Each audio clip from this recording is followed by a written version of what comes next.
Photosyntech, and welcome to an extremely special episode of Meet the Grower. Today, as you can see, I've got, well, 4 different growers who have joined me today, all of which you will have seen on the show at some point. Of course, the most recent was last weekend, Timothy's Crab Shack. Tim, Mike, Pigeons, Joe, welcome, guys. Thank you. Thank you. Thanks for having us. All right. Absolutely. Good crew in here, boys. Good crew. Handsome crop in here. Handsome crop. Definitely some good-looking guys, myself included. So this being said, of course, I've brought together this group of outlaws, this band of misfits, to talk about one topic that I think has really affected us all over the last 3 years. And as per the title of the video, that's legalization. We are all Canadian growers. Some of us on YouTube, some of us just on Instagram, pointing at Tim over there. But for the most part, we've all been growing in some form or another for a long time. Some of us before legalization, and again, some of us after.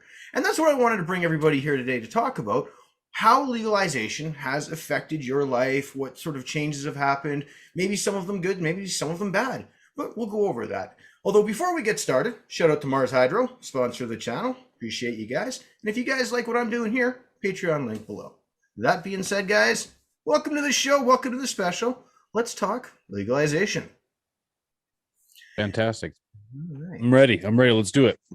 Well, before we do that, why don't we just do a quick round table? Everybody, introduce yourself. Maybe tell us a little bit about your experience with growing, how long you've been doing it, and what kind of setup you have. And I'll start off with pointing over at Tim. Whoever I'm pointing. Well, I'm pointing at Tim this way, but So I am Timothy James of Timothy's Crab Shack. I have been growing for about 20 years now. I've done a little bit of everything. I'm a long-time lover and user of cannabis as well, close to 30 years. Legalization definitely impacted me in certain ways. In other ways, not so much, but just to introduce myself, I'm new to social media in general. I have an Instagram account, and otherwise I can be found on the Discord daily. So look for me there. Absolutely. And always appreciate your help over there. Tim's one of the senior mods and definitely a big help. Joe, why don't you go next? Tell us a little bit about yourself and your grow stuff. What's going on, guys? Grower Joe here from Basement Auto Flowers. I've been growing now for about 5 years, strictly auto flowers. And I've been growing mostly legal, a little bit of allegedly here or there, who knows. But I'm here to put my opinion in on this, and nice to see you guys. Awesome. Totally happy to have you here. We'll go with Mike, aka Grow Anonymous, next. What's going on, guys? Mike from Grownonymous, and we just do cannabis horticulture education over there, and we've been growing for approximately 5 years now. So a little bit before it was completely legal, but with the legalization coming in, that's definitely inspired me to be more vocal about it and be more of an advocate for it. Fantastic. And last but definitely not least, the man who really needs no introduction, Pigeons. Welcome to the show, brother. Well, thanks for having me, man. It's an honor to be here. It's nice to see you guys, Joe, Mike, Tim. First time meeting some of you. A couple times I've met a couple of you, but it's a pleasure to be here. I'm on YouTube doing grow cannabis content, Instagram, social media, just cannabis entertainment in general. Lifestyle enthusiast. I feel like it's important that you should incorporate cannabis into your life in some form or fashion. And for all legal intensive purposes, I have only been growing while it was legal. Exactly. So I think, one other thing I wanted to kind of point out is we've got a wide variety of geographical locations here, but of course, all of us are located in Canada. Tim, he's out in Quebec. Joe, you're New Brunswick. Mike in Ontario. And Pigeons in Manitoba. And I myself, of course, in Alberta. No, we don't have anybody from BC or Saskatchewan, but that's okay. We don't need them anyway. So guys, it's been a real interesting ride the last 3 years. I know there's a few of us here, myself included, that really didn't start growing until legalization hit, recreational anyway, although I did get my medical card and whatnot. But I've been enjoying the wonderful plant for, well, geez, 30 plus years. And I know a lot of you have dabbled as well. So the first question that I have for the group here is, what was your experience with cannabis prior to legalization? And I think we'll point over to Joe first. Joe, you want to tell us? Yeah, absolutely. I mean, before it was legal, I was obviously smoking it, consuming it, allegedly from wherever sources I was getting. Kind of goes all the way back to high school, man. That's when I kind of started dabbling in with it. And to be honest with you, I didn't really care for it in the early stages of high school until I kind of realized what it could do for me in the later stages of moving into university. So it's definitely a major part of my life. And before legalization and after, it became a bigger part after. And I'm just excited to try to share that with anybody out there that's looking to get into this plant legally now. So it's awesome what it's done for this community and what it's going to continue to do. Yeah, definitely. And it's certainly had a lot of changes on, well, the way that people view things. But Tim, why don't you tell us a little bit about your experiences, because you go a lot further back than most of us. And it's all hypothetical, right? Of course. We're all theory here. So, I mean, theoretically, my experience pre-legalization is pretty extensive. 17 of the 20 or so years that I've been growing were hypothetically before legalization.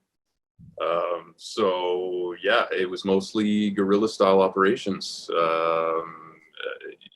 either Field of Dreams or Basement of Dreams, put it that way.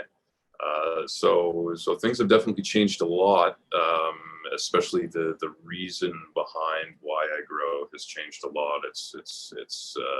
It was theoretically a money source back then. And now for me, it's entirely pleasure and growing for myself and my family and friends, being able to have, an endless supply of good quality weed is really what I'm after. My experience before it is really the majority of my experience. So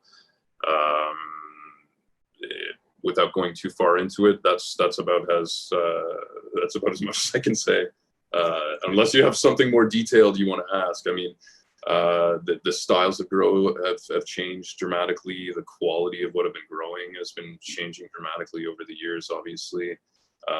And the genetics that we have access to has changed dramatically over the years as well. So it's I've always been moving and shaking. Yeah, it's definitely been a very ever-evolving landscape. And it's funny, just like back when I started, man, it was just you're looking to get some good bud, right? There wasn't any of this Maui Wowie or Ethiopian Thunderfuck or whatever it didn't matter. There's just all these different names for it now. And I think it's pretty cool because you can start to discover some of the things that you really like, even though from strain to strain it may be different. But of course, I digress. Pigeons, why don't you tell us a little bit about your experiences pre-legalization? Oh, you're on mute. Sorry, I get used to that. I essentially started by accident. A buddy of mine started a plant, couldn't handle it, couldn't grow it where he was at, and thought, man, I need to get rid of it. I was in my own place at the time, and I thought, you know what, I can handle this. Knew absolutely nothing, not an ounce. I immediately put it under 12 and 12 light cycle from like this big, thinking that's just how weed grew. And I grew it under like the smallest, wimpiest little desk light, thinking I was gonna just walk out with like across the Mexican-US border hauling bushels of weed. But the reality was that that wasn't it. But I had a lot to learn after that. And I think you kind of just, or at least I can speak for myself, I dipped my feet in such a little bit that like I wanted a little more. I wanted a little bit more. And of course, this is all hypothetical, right? It's all before legalization. And, the kind of the romance of it that, man, I can grow this tomato plant. Let's be real. It has no real difference between the plant. They both produce incredible fruits.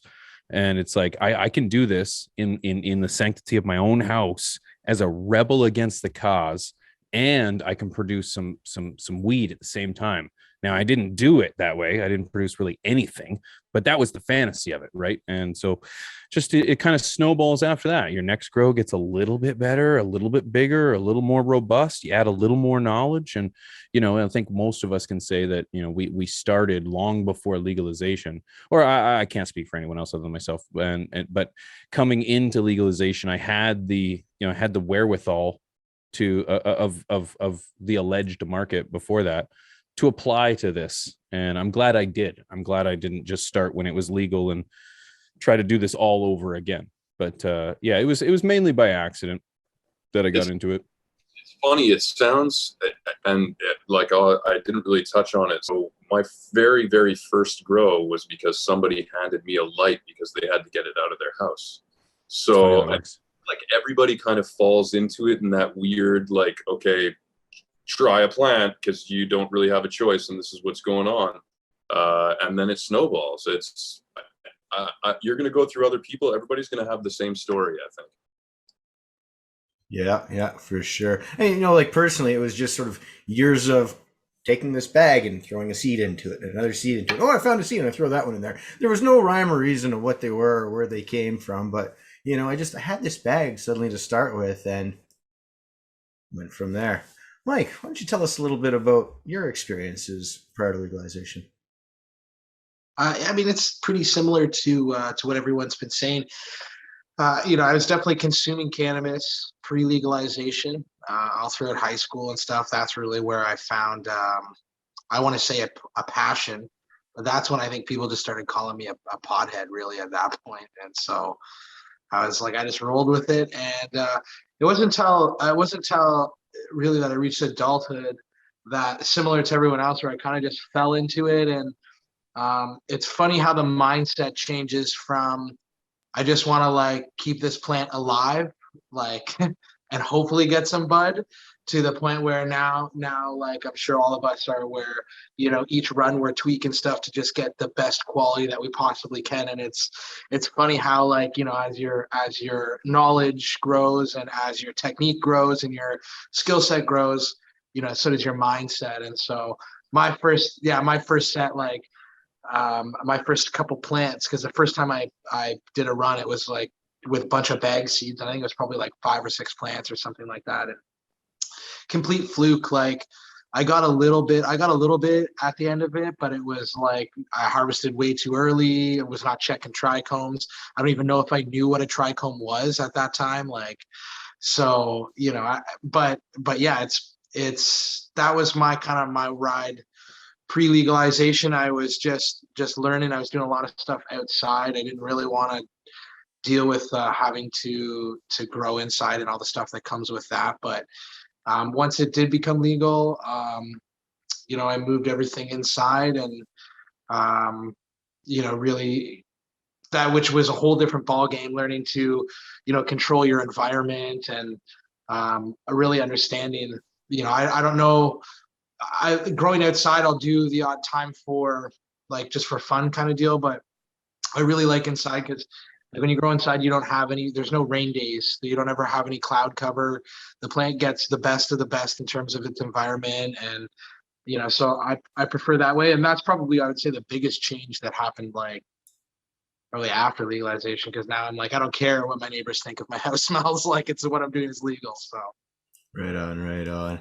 Yeah, it's been definitely big changes and stuff. And every day it's sort of like a little bit more. Acceptance grows, science delves deeper. We find out more about this awesome plant.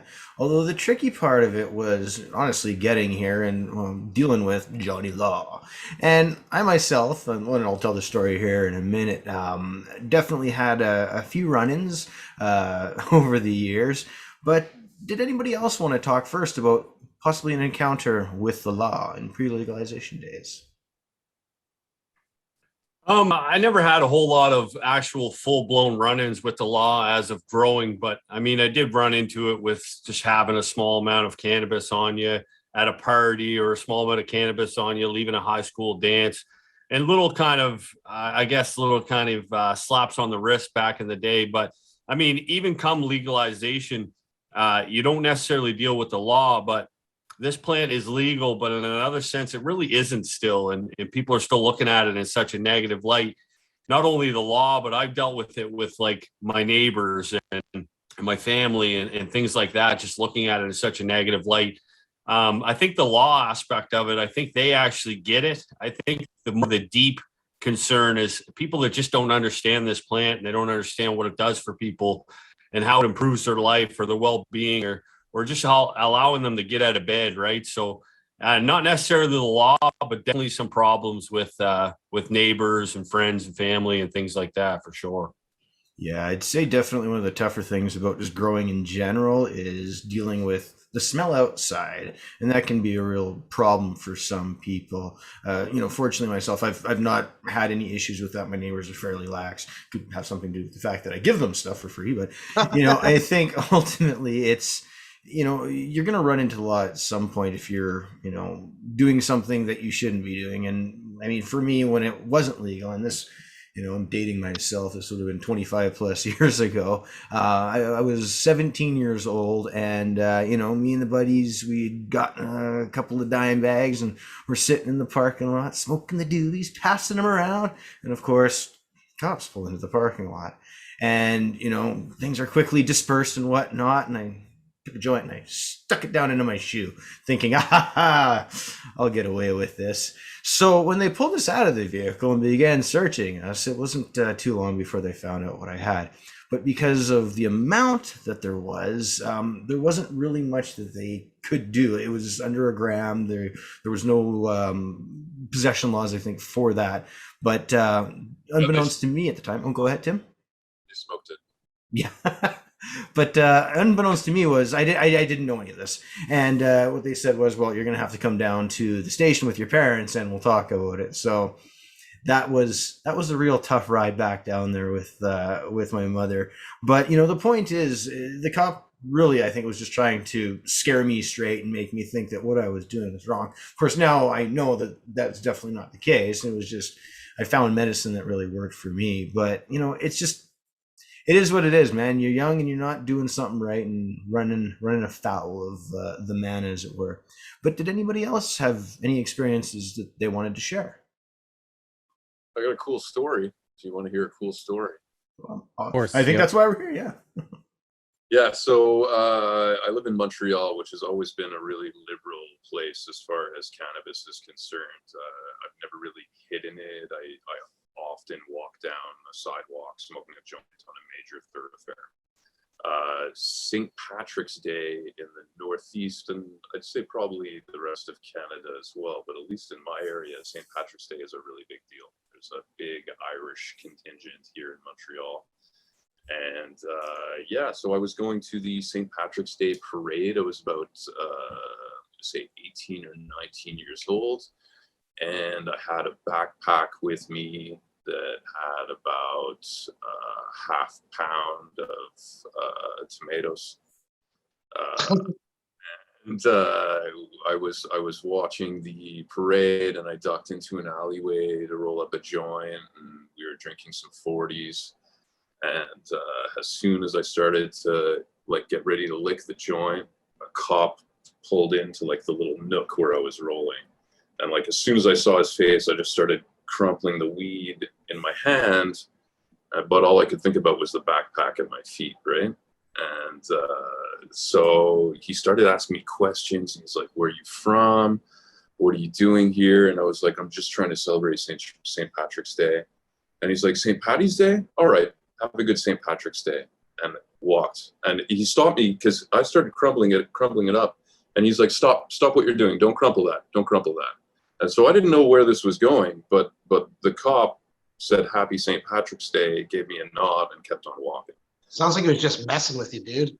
Dude, sweat beads all over my forehead. It was a brutally scary thing for me. He's like, I bet this guy's stoned. Let's mess with him right now. Yeah, he knew. And then that's changed. I mean, I used to openly smoke while I was driving all the time. I don't really do that anymore. And I've been pulled over while I was smoking, chucked the joint out the window, and they never mentioned a fucking thing about it. So there was a time when they weren't busting people for it. And so, knock on wood, I've never been in any trouble with the law. Because every time that I've been nabbed with something, they either took it from me, much like you, like it was a dime bag or something like that, or I was just lucky as balls and got away with whatever I was doing. So yeah, that's my story. I've had a lot of close calls, but nothing more than confiscation and a change of underwear. Yeah. Absolutely, absolutely. Okay, well, unless anybody else has a story to share, we'll move on to the next question. And that one would be, what would be the biggest impact legalization had on you?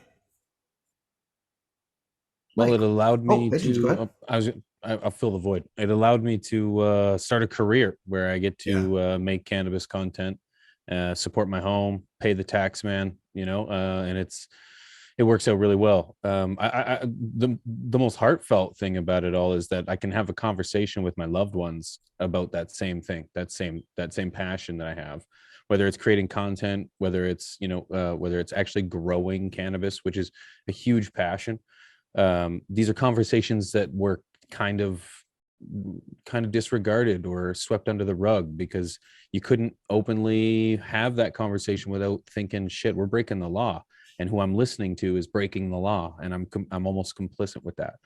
And so it's like it's opened up relationships, family relationships. My wife and her, both father and mother, they both use cannabis now regularly, that never used cannabis pre-legalization. So this opened up a whole new world of conversations and interests and things that I can communicate with them that I wasn't able to do before, and we can connect on ways that couldn't happen. So legalization has opened connections and relationships in ways that it couldn't before. Yeah, that's so true. And like for me personally, I've got daughters that are 16 and 15, and when legalization happened, that suddenly made certain conversations a lot easier to have. And now they know what's going on in the garden. I explain to them why I have the plants, what I grow them for, and like you say, it just makes it that much easier. But again, Mike, I was sort of pointing at you there. Did you want to talk about what impacted you the most? I would say probably the ability to, it's the conversations, it's the advocacy is what it is. And I mean, without the legalization, I would have never started a YouTube channel. I would have never been that open about what I was doing, obviously, which then allowed me to go and get my license and stuff, and so I can have more than 4 plants. And that's the legalization. Really, now I can grow and sleep at night at the same time. I don't have to worry about anything. And I don't know. It's like it's opened up a lot of doors for me. It's similar to what Pigeon said. I don't know if I'd quite say it's a career yet, but I do feel very fortunate to work with some great companies and have some awesome subs, and really get to make kind of those connections all around the world, which is pretty cool. That's a byproduct. It's a cool byproduct of cannabis legalization in a sense, because without that, I would have never started the social media aspect. And so now we're just able to, to be on the forefront of cannabis advocacy, and something that I think it was Joe said earlier, where it's about like kind of sort of breaking the stigma and stuff. I think that like similar to like alcohol, not everyone's going to be okay with alcohol, whether it's legal, whether it's socially acceptable. There's just going to be some people that are like, I don't like it and I'm not cool with it. I think it's going to be the same with cannabis, regardless of the amount of work that we do in terms of education and in terms of breaking stigmas.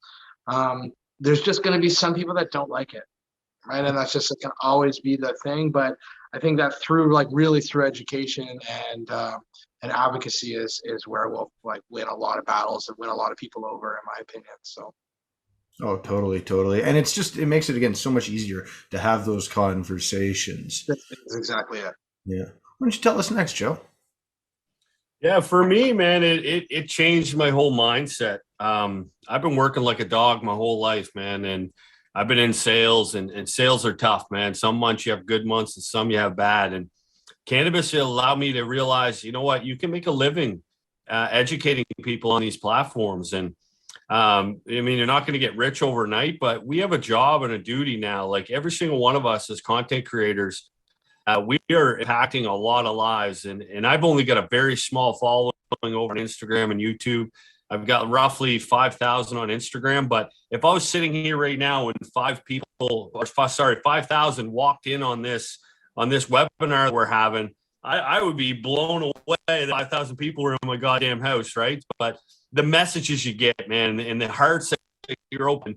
These people are telling you stories like, I just told my uncle I smoked weed, or I just told my mom I smoked weed. And they're taking these huge jumps, man, in their lives. And we're impacting that, whether you like it or not. Like, we have a job now, and we committed to put out our stories and tell our content and educate people in the way we're doing things. And I tell people I'm never going to be the best grower, but I'm hoping that somehow I motivate that grower that hasn't started yet, and he or she is that best grower on the other side of the camera. And it's opened up that for me, man. I've got a different feeling now. I've got a different mindset. I wake up with a purpose now every morning. And the very first thing that I look at, man, is my kids, and I get them off to school. And then I'm immersed in that social media because there's people looking forward to replies. There's people looking forward to questions being answered. And like, it's just huge, man, what we're doing. And it's just a start. I can't wait until it's socially accepted everywhere. And Grononymous says, like, alcohol is very similar, but the people still put up with alcohol. Like, I DJ weddings, and people still go to weddings even though they don't drink. And I'm hoping that's what it comes down to, that someone's willing to stand around the circle while you're having a joint, but they don't have to smoke it. I just want it to be accepted because it's a major part of my life. And I see how big of an impact it's making on such a small scale on my end. And there's a lot of people in here that are doing a lot more than that. So hats off to you fellas, and hats off to all the creators out there that are making this more enjoyable for the rest of us. Oh, totally. Just bit by bit, helping change, helping people learn. Hey, it's such a big reward when somebody says, yeah, you helped me, my road grows back on track. It's like, yeah, love that. Tim, last one here. What's been the biggest impact for you, sir? It's a show off. Yeah. It's the first time ever I get to show off. It's not a secret, right? Like, so I remember for the majority of my time growing, there was a total of 3 people who knew. That's it. Some of my closest friends didn't know. And you had to keep that a secret at that point, really, because you didn't want people ripping you off. You didn't want people finding the grow. There was so many reasons to keep it a secret, and that secrecy is dissolved. So it's really cool to be able to be proud of the work that you do and show it off. And otherwise, I fully agree with everything everybody else just said. I think it's really cool now that there's a community in behind it, because there never was before, because it was always under veil, under lock and key. And now those gates are open, and you have motherfuckers like us sitting around in 8 different corners of the country talking openly about growing a plant, as it should be, right?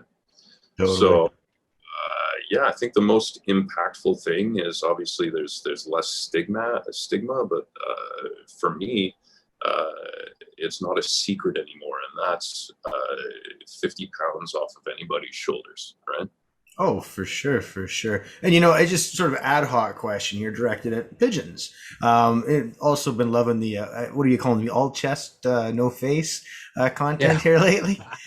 Yes, digging it, man, digging it. But I mean, that's the question: is how did it really feel for you, sir, to bring the camera up to face level for that first time? I mean, that's been a recent change for you. Yeah, well, legalization definitely opened up the path for that, but it comes down to that being able to take, Tim's totally right in regards to, we can now express our pride and our passion in our work. That's actually quite huge. And being held back for so many years not only was detrimental to that individual grower, but it's detrimental to the community. Imagine if scientists worked in a vacuum and they couldn't talk to each other, they couldn't peer test each other's work, they just had to guess that maybe gravity works over there in Quebec. I don't know, but maybe it doesn't. I just have to guess. You know what I mean? Like, no, it was huge. It was a massive disadvantage to the entire community.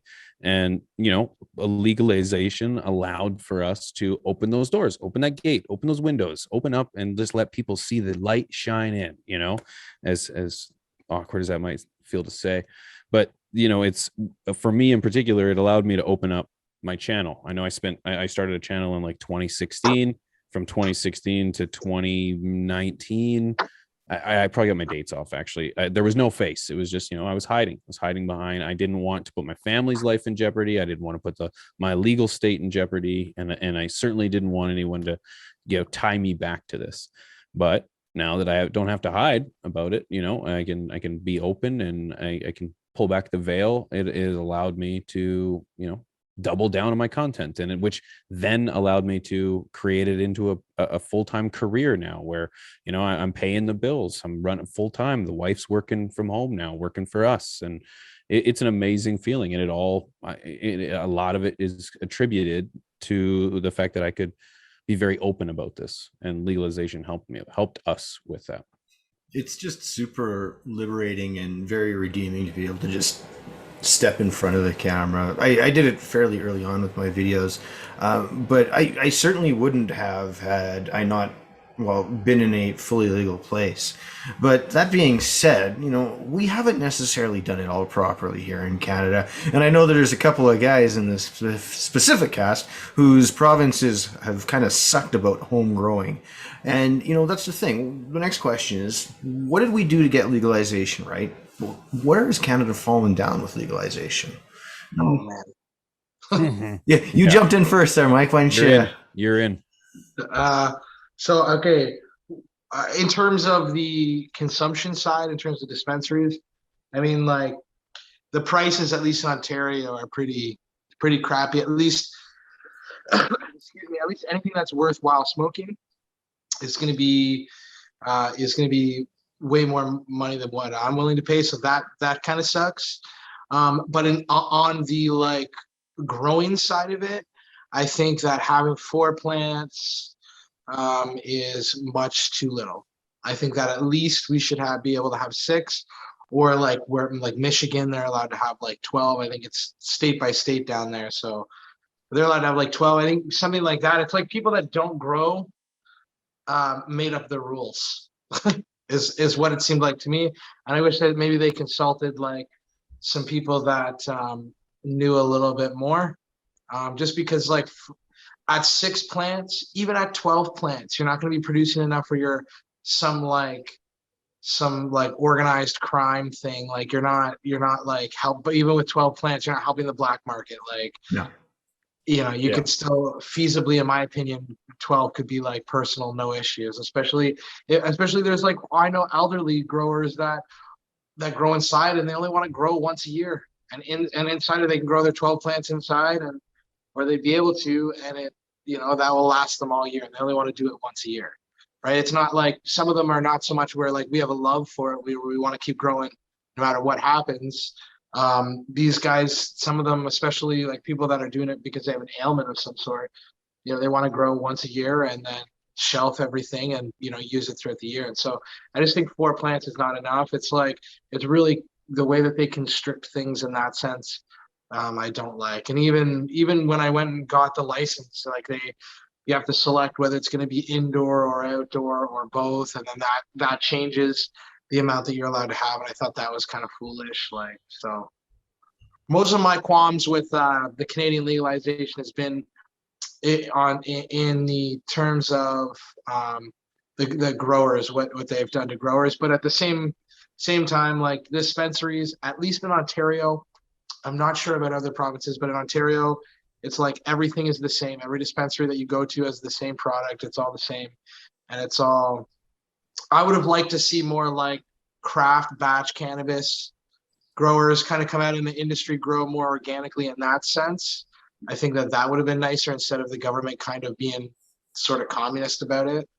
So Yeah, yeah. Well, you look at like in Oregon, if I'm not mistaken. I mean, they really open up the door, like really free market, where a lot of people could grow and get licensing quite easily. Or maybe I'm mistaken on this, but the way I understand it is because it was such a free market, and the way they opened up is it allowed for people to really produce a lot of good quality stuff, drive prices down, and even though the market got saturated, I think that's how things kind of figured themselves out. And the restrictions here, I mean, yeah, absolutely. 4 plants, it's kind of silly, especially when you see that, some of these outdoor guys can take and do 4 plants and get 15 pounds off it, right? yeah, It's, yeah, yeah, yeah. it's punishing to the indoor grower. But how about you, Tim? Did you have any thoughts on what Canada may have gotten right or did wrong? Muted, unmuted, unmuted. We're good. Yeah. So I mean, I think he nailed a good portion of them. Retail wise, my real beef. I still buy legal marijuana up and above what I grow for myself because I like a variety. So at any given time, I have 7 or 8 of my own homegrown varieties, but I like to have 20 varieties on hand to mix it up so that things don't get stale, if that makes sense.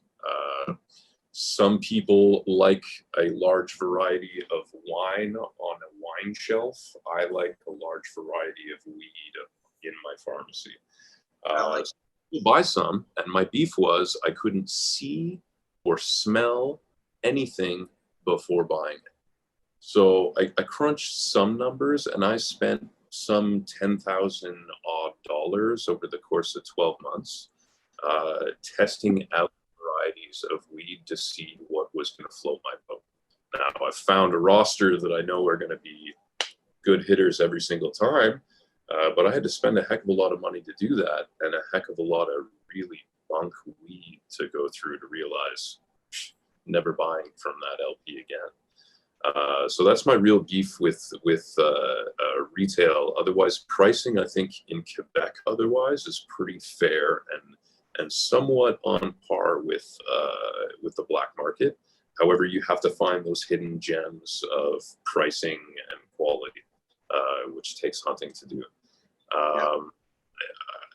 You hinted at it, but certain provinces are still not allowing unlicensed home growers. I think that's absurd, given we already have a federal mandate on it. Yep. I know it's already gone to court several times here in Quebec. I'm not sure about Manitoba, but every time it's gone to Quebec court, it's been won on the basis of it being federal law allowing it. So good news for people who want to kind of circumvent that. But that being said, I think it's absurd, and I think the number of plants being restricted to 4 is also absurd for most. And then the other thing that's kind of weird and nebulous is inaccurate testing for driving offenses. So, for example, I'm very nervous no matter what when driving because I have so much THC in my system at any given point in the day that if I do get tested, I know I'm not going to pass it. Yeah. So it's not cool, right? Like, and that doesn't speak to me being too stoned to drive. That speaks to me smoking so much that it's in my system and I can't fight it. That's my other beef with that. But yeah, what did we get right? We fucking did it. And I think that's the main point. We pushed that over the line. We had a government that was willing to make it part of their mandate to get voted in, and they lived up to it. So I'll be forever grateful to the little guy Trudeau for doing that for us because he kept his promise. But there's a lot of growing pains to still go through, and I think we all knew that there was going to be a lot of growing pains come across when this happens. So we're in the midst of it. We're in the midst of it right now. Oh, definitely, definitely. And I mean, you hit it right there. Growing pains. There's so much that we need to work through still and things to be decided. Like the battle that's going on in Manitoba. Pigeons, why don't you tell us next? Yeah, it's a continuous battle. It's the same battle that's being waged over in Quebec in regards to our rights to grow. I actually shout out to Jesse Lavoie, Toba Grown. He's one of we had him on our podcast a couple of times, and he's an individual that's at the forefront of the lawsuit against the Manitoba government for our right to grow 4 plants. And as of just recently, he's joined the Quebec case, which actually lost. The government won that case, and we are now appealing the case, and Toba Grown has joined that front to try to push forward against. Now, the thing is that it's a provincial court. Not all of us, but the layout of the court is as follows. You can bring it to court. They can have a ruling, then you can appeal. It goes to an appeals court. If there's a ruling in any favor, you can take it then to the Supreme Court. So there's still a path to be followed, and the government's going to fight tooth and nail. This is a behemoth of an opponent. Not too often you have when you're in a lawsuit, the opponent that is the government. They have coffers that are endless in some cases, or so it seems, at least more than an individual. But the biggest fault that the government, in my opinion, faced was that, well, you had Tony Blair at the head of the marijuana policy project when Trudeau was announcing legalization. Tony Blair was one of the biggest advocates against cannabis, was the head chief of the Ontario Provincial Police for so many years. And this is the guy who's prosecuted thousands of people for cannabis crimes at the forefront of why cannabis should be legal. Like that's ludicrous. And we've touched on the fact that, yeah, you should have had growers. There was tons of people in the community. Fucking Tommy Chong's Canadian, for Christ's sake. What a great guy to have on a panel for cannabis, at least to touch on the culture, the entertainment, essence of it, because, the government essentially, starting off on all the wrong feet, tried to create something that was already there. They tried to reinvent the wheel. The black market existed. Cannabis was being sold. Cannabis was being distributed. Cannabis was being grown. Cannabis was being ingested. Cannabis was being traded. But instead of that, they thought, no, the government should have control over every single aspect of it. And because of that, it requires regulation and policy and money and just the fact that can you hear me okay? Yeah, we got you. Oh, okay. Just the fact that the government is working so hard to just put their official stamp on it is essentially, what ruins it. It slows it down, creates bureaucracy, and it's not needed. It's cannabis. It's already been there. We're talking vegetables here. Yeah. I just want to say I appreciate the correction because I was misinformed on what was No, that's going on. okay. It's okay. It took me a second to catch on. So we're Happy you have an inside scoop on that because that's applicable to everybody and their neighbor. Because I can tell you from looking around me everywhere in Montreal, everybody is growing. So nobody is following that law. That's for sure. Yeah, very, very interesting. And just to touch on one point, with all the bureaucracy and regulations, I mean, the one thing that we definitely have gotten, and that's the safety, testing whatnot, although some of that is likely very much overboard and irradiating weed and craziness, but it's scary to me to think about how much bad stuff I may have ingested over the years. Guys spraying stuff or using plant growth regulators to boost up the bud. And I mean, now at least I'm in control and I know what's going on. Although, last one over to you, Joe. I don't know where you're sitting, but what are your thoughts here, man? I mean, I think it's obviously excellent that they legalized cannabis, but they didn't do it for the grower, man. They didn't do it for any of us. They did it because there was a lot of money to be made And the reason why we have 4 plants is because, well, if we can't grow enough for us to smoke, then we're going to buy it, right? And Tim said it the best, man. It's variety. A lot of us cannabis connoisseurs are using it for recreation and medical at the same time. And realistically, I mean, we love the flavors and the different terpene profiles, and we want different flavors all the time because, well, you smoke the same cannabis over and over again. It only gives you a certain amount of effect, and you need to change it up every now and then to make sure that you're having a good time. So they definitely didn't have us in mind. I don't think they'll ever have us in mind. It would be nice to see them make it accessible to us as growers to sell our product to people, because there's some cultivars that some of us are growing that are absolutely phenomenal, and they deserve to be put into the hands of our subscribers and our followers and everyone along that line. That's one of the major reasons why I started the Rips and Reviews segment on my page, because there's so many cool home growers. And I figured, you know what, I'm going to be the one that's going to showcase this weed. So I started a little panel of online growers in Canada, because they can legally ship it back and forth. And they send me a small amount of it. We test it, we smoke it, and we give them an honest review based on my opinion. And it's just little things like that to let that home grower just kind of feel that I guess that pride, man. We put a lot of hard work into it. So 4 plants, definitely not enough, man. They need to give us more. I don't even think 6 would do it.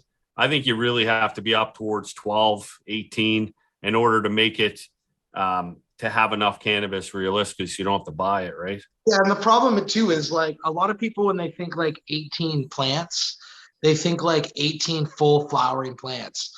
But like, I mean, I generally never have 18 full flowering plants. I'm like 5 or 6, after I got my license and stuff. Like, but what I think a lot of people fail to realize, at least non-growers and stuff, when they're talking about like, oh, like I can imagine a whole bunch of suits in the government going, man, 4 plants, like that's enough. Like they don't need more than, I think it just doesn't. They're not taking into account that like one of those plants is a seedling this big, and that counts as one plant. And so if you're doing like perpetual cycles, like most, I mean, I don't know if you guys, like, I like perpetual cycles, so I might have like, whatever 5 plants that are vegging that are like relic that are waiting to go to the flower tent. And then in another 10, I might have 5 seedlings and then 5 flowering plants. And it's like, it's just that part's always bothered me, where it's like, like you gotta, like, you have to remember that this little tiny seedling that just popped yesterday still counts as one plant. Like it's not doing much. And realistically, I mean, even if you go with a number of 12, let's say 12 is the number that they give all of us. If you're trying to black market and you're growing 12 plants, the amount of work that you're putting into 12 plants for that little bit of income, if you're selling this stuff, like it wouldn't even be worth it, man. I mean, you're better off going to work full time. Like it's just not worth it. I mean, they need to look out for the home growers that they're growing this because they're proud of it. It's become a passion. They enjoy smoking it. It does something for them mentally, physically, whatever that might be. We need a break, because I'm telling you right now, it's way too much work to try to keep 4 in there. And a lot of us are probably breaking the law allegedly because it's just to get by. We're not trying to friggin' flood the black market with our cannabis over here. We're just trying to get enough so that I don't have to go buy it. Now, Tim's obviously buying quite a bit. So Tim, man, hook us up, buddy. Come on, buddy. Yeah. Keeping the legal market going. So, hey, great points, guys, right across the board. And, just to touch final point on, the plant limit, I wouldn't want to be processing 12 plants all at once, even if they weren't that big. It's a hell of a lot of work. So now this brings me to the next subject, legalization of other substances. But Tim, did you have something to top off on? Oh, you're on mute, dude. I was just going to say that they only count the plants you can't eat. Quick, start munching. Knocking at your door. Yeah, I guess. It'd be nothing to eat a seedling. Yeah. Just having salad in here, guys. Yeah, micro salad. Yeah. Keep your plants small till you're ready to go. Yeah. Now, what about legalization of other substances, things like psilocybin or the decriminalization of hard opiates? I mean, there's been studies showing in Colorado they're doing some stuff with psilocybin now. Do you think that Canada should be looking at legalization or at least decriminalization of other substances to help with science or help with addiction? And we'll go with, well, pick on pigeons here first. Yeah, of course. Yeah, 100%. But if we can't get weed right, what on earth makes us think that we're going to get psilocybin or LSD or DM? Like, there's not a chance, not a chance. So, this is a great stepping stone for the government to figure it out. It's already proven there's a number of benefits in good psychedelics, whether it goes for PTSD, stress, depression. There's a number of ailments that you can use these substances for. So I've always said, the fact that we haven't allowed the human body to take in, at least in the most natural forms of what's been provided, and it's like psilocybin at the very least is straight from the earth, man. And it's like, why are we denying ourselves this? Why are we, they say humans only use 10% of our brains. Is it because we haven't allowed ourselves to explore the other 90%? Like, is it through our own ignorance? Because that's a very plausible argument for me. We have an endocannabinoid system, but yet for the last 80 plus years, we've said, no, deny it. Now we said that before we knew we had one, but we continued to deny it once we knew we even had one. So, can we do that right? I don't think so. But of course, I would love to see the legalization of psychedelics. Oh, totally. And, I more so the legalization or at least decriminalization of hard substances. Stop treating addiction like a criminal infraction. Start treating it like a disease. What do you think, Joe? Man, I think you open it all up, man. Whether it's mushrooms, it's weed, it's coke, it's whatever it is, man. Open it up. There's countries that are opening this up, man, and their crime rates dropping, their addiction levels are dropping. I mean, there's something involved there where people want to do bad things because they're bad things. And let's open it up and let's see what happens. Put some sort of boundaries on it, but we got to do it right. And we got to get the right people on those panels. You can't have Pam and Karen on the panel talking about something that they haven't even fucking done before. The only mushrooms they are the mushrooms in their mushroom risotto, right? They need to get real people that have been in those situations. Now they need to be educated. They need to know what they're talking about. But we need different people in these seats to make these decisions, not on their own. Pam can be in the background and give her opinion, but Tyler over here that's done it all and fucking knows everything, he has to get in on it, right? I think you open it up, man. I think you see a huge change. I mean, we all of us sitting here, I mean, some of us will admit it, some of us not. I've tried all kinds of different drugs. I'm proud of some of them. I'm not proud of others. Some of them are great for me and some of them are bad. But I'm telling you right now, if they were probably all legal, a lot of them I probably wouldn't even have tried. It was young, dumb, and stupid. And you get yourself into a hole and you try something that you shouldn't be trying because, well, it's the cool thing to do at the time. And I think when that stuff's legal, then you kind of push away from it. I mean, you look at alcohol. I didn't really start drinking alcohol until my parents kind of let me. And they were like, yeah, you want to have a beer? Go ahead, have a beer. And I wasn't searching for it. Like beer was accessible. I could have got hammered every single day if I wanted to.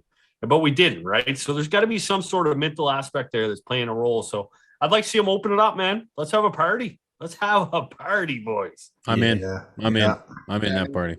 And, I just want to touch on one point there because you really nailed it on the head is when we start making things legal and giving people access to stuff, it takes away that, oh, this is bad. I'm being a cool guy. I'm doing something. And when the younger generation looks at something like opiate addiction as an actual illness, nobody wants to be sick.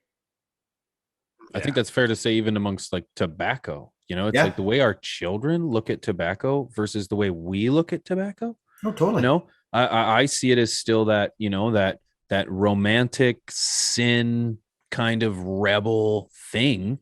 And yet children are like, ew, no, it's gross. They've been provided nothing but facts. Yeah. And they were able to make a reasonable decision, a rational decision on their own. and decided against it, you know. And I think the same thing you said, like alcohol, there's so many varieties of alcohol, there's so many varieties of drugs. I haven't tried every variety of alcohol. I have tried a couple, but I stopped, you know. I was like, meh, I'm good. Yeah, I did the same thing with drugs. You know, I tried a few more than I should have. I'm sure we're in the same boat here, Joe. But it's just that, you know, it certainly yeah, right. Taught me a lot about me too, right? There is a place for them, and to just completely shadow them and closet them like our deepest, you know, our deepest fears. It's unhealthy. Yeah. You made a good point there about the kids too. Like they make up their own mind, man. They're smart, right? They see good and bad in everything. And that's one of the major reasons why, like with cannabis around my kids, like I don't smoke it around them, but they know that I smoke it. They know it's part of my life. They know what it does for me. And I'm trying to treat it like a bottle of beer or a glass of wine.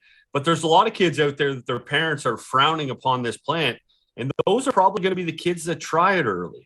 And it affects them early, and maybe they dig into it. Like a lot of people try to say that weed's a gateway drug, and I don't necessarily think it is, but I think if it's done in the wrong circumstances and people don't understand what weed actually is, it could be considered in that form. They could try weed thinking it's so evil because their parents are driving this into them that, you know what, that next drug is going to be on the same scale. When in reality, it should be treated like it's just a regular glass of wine or a bottle of beer. That's how Even on a better scale. That's What's that, Mike? Oh, sorry, we didn't quite catch what you said there, Mike. When it's drove home like it's this bad thing. And then like I tried like cannabis for the first time and I'm like, this is amazing. What else have you been lying about? Do you know what I mean? Like that kind of, so although I don't think it's necessarily a gateway drug, I think like when it's handled inappropriately with minors, then definitely I think if you give the wrong impression of what it really is, right? But this is why that advocacy is so important. Well, you know what is the gateway drug, though? It's the fact that when things were illegal, you'd have to go to some guy's basement, sitting there with a couple other shady individuals you didn't know, and the guy who's hawking the stuff towards you, well, he's not interested in your best interests. He's interested in making money, and he may try and push something to you that isn't in your best interests. But that being said, Tim, over to you for final thoughts on this topic. Touch on what you're saying. The real gateway drug is alcohol. Yeah. And that's been legal for a very, very long time. But I don't think I've ever done any stupid drug unless I was hammered off my ass. And I think everybody else is in the same boat. You get drunk and you make stupid decisions. Yeah. That's been legal this whole bloody time. It's 100%. absurd. Absurd. It's one of the most destructive drugs in the world has been legal this entire time. Killed millions of people. But I have a few things to say, one of which, so yeah, obviously I'm fully in support of legalizing everything. I think it's extremely clear that the war on drugs has failed miserably. Imagine a world where the trillions upon trillions of dollars that has been spent to demonize and criminalize people and house them in prisons and feed them in prisons for drug usage or addiction. All that money could be used as reinvestment for all of the things that we actually need as a society. Yeah, great point. And above and beyond the taxation, we're already seeing gains of taxing for education purposes. I believe Colorado is doing all of their cannabis taxes goes directly to the Department of Education or something to that. It's nuts. And they're realizing like, oh my God, they have a giant surplus now, and they're going to have the best schools in the fucking world within the next few years, right? So, okay, so my story though is the guy who actually taught me the majority of what I know recently overdosed from fentanyl. But the craziest thing is he was on painkillers that were legally prescribed to him for years and then taken away. And so he went into crazy what's the word? Withdrawal. Yeah. he went into crazy withdrawal and went for anything he could get his hands on and fucking died. So one of my best friends died because of dirty drugs, and the only reason those dirty drugs are there is because they're illegal. So above and beyond the illegality of it, I think it's a safety issue. I think that safe access to a clean supply of drugs is what's essential, regardless of how that happens. And everything else can be used to invest in treatment programs, in social housing programs to get people back on their feet. There's going to be a surplus of money that we're not spending on putting people in handcuffs. So yeah, people are going to do drugs whether it's illegal or not. That's a given. It's just a matter of us making it a safe environment for everyone. Very well spoken. Very well spoken. And you know, I've said it a couple times already. Treat addiction as an illness. Don't do drugs. Not the bad ones, anyway. Stay in school. Don't do drugs. There you go. Guys, just been awesome chatting with everybody today. And I do have one more question here. Do you have any last thoughts on legalization? Stuff that we could change, make better, do differently, or, you know, advice for those down south? Thoughts? Anyone? Paying no attention to the flickering light behind me? I don't know what's going on. I mean, I definitely think we gotta I agree with what everyone just said about like in terms of legalizing. Like, I would legalize all drugs, with the exception of like maybe a few, particularly like maybe not fentanyl. Yeah, but, like I would legalize all drugs so that like when you have somebody that is, you know, on a particular substance, or like I have friends that have passed away from doing fentanyl laced cocaine. Yeah. And then it's like, you know, they went out with one intention to do one type of something that's like not really lethal. I mean it can be lethal, but like they weren't planning on doing enough to die, and then it's from like one tiny little amount, like a grain, and then they're dead. And so I think safe access to drugs like that, where people are gonna buy that stuff regardless of whether the government's involved or not. That's why this black market's existed forever. But safe access is definitely something that's really important. But like what Pigeon said, you know, we're struggling with like legalizing cannabis, so we need to learn to crawl here before we're trying to run. And that's, I think, probably, you know, that would be my last thoughts on in terms of legalization. Is it's going to be a process where there's going to be growing pains, and there's nothing we can do about it but just try and, like, you know, work together as a community in terms of like us that are on social media for the education and the advocacy aspect of it, but then also working with, you know, our local governments, and like what Pigeon was talking about, the gentleman that is going through all the court and stuff to get the growing stuff done. So Right on. Yeah, no, it's just continued pushing. But what about you, Tim? Any final thoughts? Yeah, no, I kind of echo a lot of what's been said already. I think things have gone overall pretty smoothly here in Canada on a whole. Like I said before, I think growing pains are kind of expected in this situation. I definitely look forward to the U.S. feds catching up and decriminalizing it at very least, because I think that is going to have the biggest global impact. Canada is a very small country as far as our global footprint is concerned. It's nice that we have this, but our neighbors to the south need to catch up, because that's who everybody pays attention to and is going to kind of follow that lead.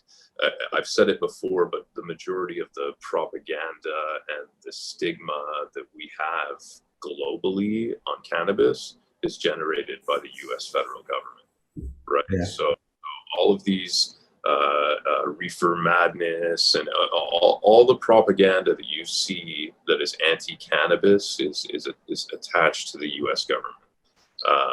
So I think if the U.S.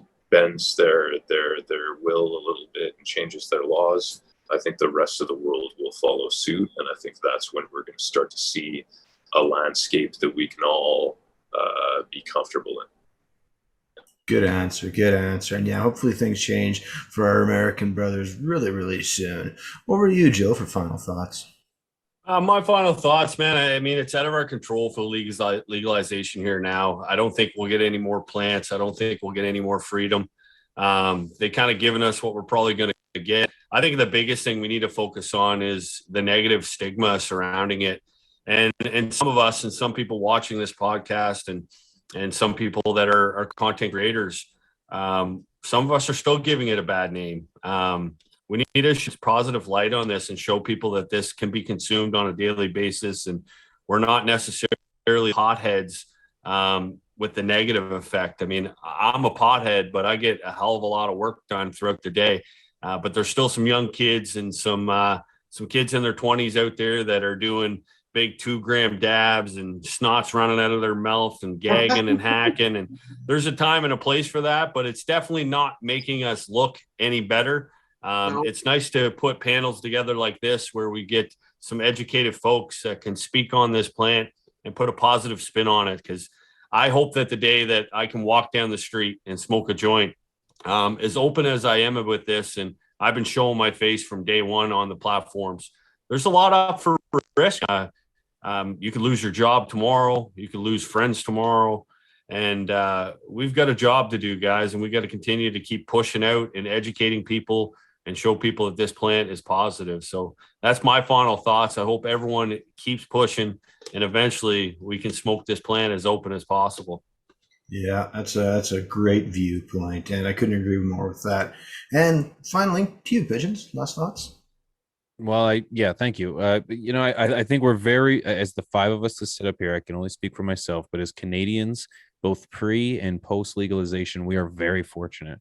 I don't believe we've ever had it nearly as bad as many places, forget the States, around the world, man. Yeah. When it comes to weed, we all talk about these stories. I got them too when we got busted by the cops with our weed. And it's like, at worst, I got a slap on the wrist. At worst, we got embarrassed in front of mom, pa, and let me tell you how bad that felt. But guess what? There's people still in jail in the States for joints, man. Yeah. For joints, and that cringes me that's the fight that we still have to fight. And Canada is not legal. It's prohibition 2.0. It's kind of been like fluffed around a little bit. Canada has a long damn way to go. The fact that we are still arguing the fact that 2 provinces of this country cannot grow weed, they cannot grow a plant in their own damn house, that's ridiculous. We have people that still have minor cannabis convictions on their criminal records, and they're not removed. That's preventing them from traveling. This is preventing them from getting employed. This is preventing them from having just a decent reputation around their community. And this lands at the hand of a government that used cannabis legalization as a political voting tool, rather than looking at us as consumers, as patients, as people, and acknowledging a market that was already there. And we have a long ways to go. I am very thankful. Don't ever let it be forgotten. Very thankful. But again, you guys said it, we have to fight. And there are people at the forefront of this fight that are going to court, spending their time, losing their dollars because they have to skip going to work. And that's that Jesse Lavoie that I mentioned for Toba Grown. And he's fighting on behalf of me. He's fighting on behalf of you and I and everyone else that's watching, because a push for someone locally in Manitoba or Quebec is a push for Canada, is a push for the world. And we aren't that big on the international footprint, but we have a footprint, and the rest of the world is watching. And I do think that a lot of the states that went legal now or have gone legal since 2018 look at Canada in terms of okay, we can do it, and thankfully they do it with maybe a bigger head on their shoulders. Thanks for the opportunity to speak, Matt. I really appreciate it. Guys, I absolutely appreciate having each and every one of you on the show today. Wonderful cast, wonderful individuals, and wonderful discussion. That being said, guys, 3 years legal in Canada, been quite a ride. Appreciate all of you. And we're out. I literally just found my joint now. I've been looking for that the whole fucking time. Well, we better let you get to smoking it. Got it. Later, guys.